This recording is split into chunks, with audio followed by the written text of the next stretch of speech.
আমার চ্যানেলে নতুন ভিডিওতে সবাইকে স্বাগত। তো আজ আমি জার্নি করছি হাওড়া থেকে পুনে পর্যন্ত।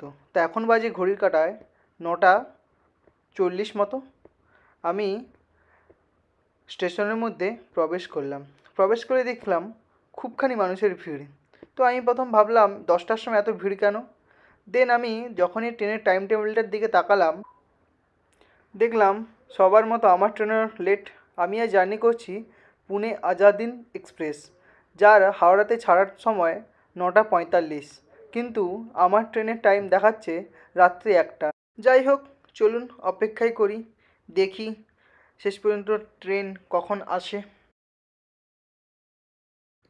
প্রায় 4 ঘন্টা অপেক্ষা করার পর আমাদের ট্রেন শেষ পর্যন্ত 17 নম্বর প্ল্যাটফর্মে এলো। যেই ট্রেন ছাড়ার কথা রাত্রি 9:40, সেই ট্রেন এখন 2টোর সময় 17 নম্বর প্ল্যাটফর্মে এসে পৌঁছলো। আমি এই ট্রেনের এসি টায়ার 3-তে ভ্রমণ করছিলাম। তো আমি টিকিট বুক করার সময়ই আমি আমার সিটের পজিশান সাইড লোয়ার দিয়ে রেখেছিলাম, কারণ আমার সাইড লোয়ারতে ভ্রমণ করতে খুবই ভালো লাগে।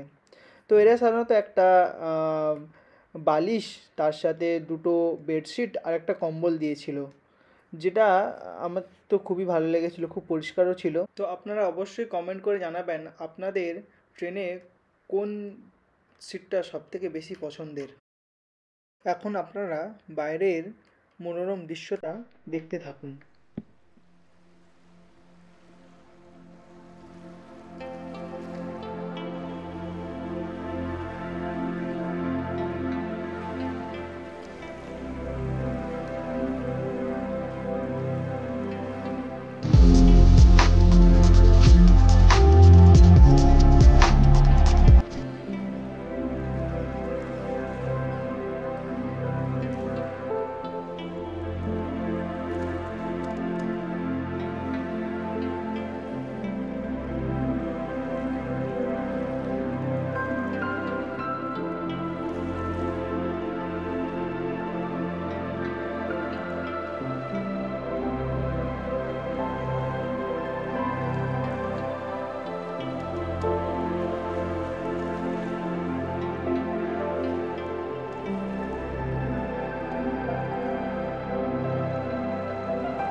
অবশেষে 36 ঘন্টা জার্নি করার পর আমরা পুনে স্টেশনে এসে পৌঁছলাম।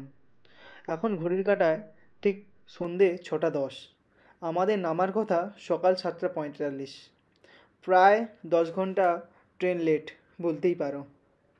স্টেশনের মধ্যে না দাঁড়িয়ে জলদি করে একটা ক্যাব বুক করে ক্যাবের মধ্যে উঠে পড়লাম আর রওনা দিলাম ঠিক হোটেলের উদ্দেশ্যে।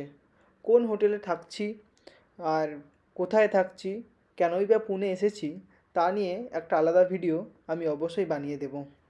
এখন তোমরা হোটেল যাবার সময়কার রাস্তাঘাটে অবস্থা দেখতে থাকো। আমার যেহেতু প্রথমবার আমি পুনে এসেছি, আমি ঠিক জানি না এই সময়টা পুনেতে বৃষ্টি হয় কি না, কিন্তু আমি যেই দিন এসেছি ওই দিন খুবখানি বৃষ্টি হচ্ছিল পুনেতে।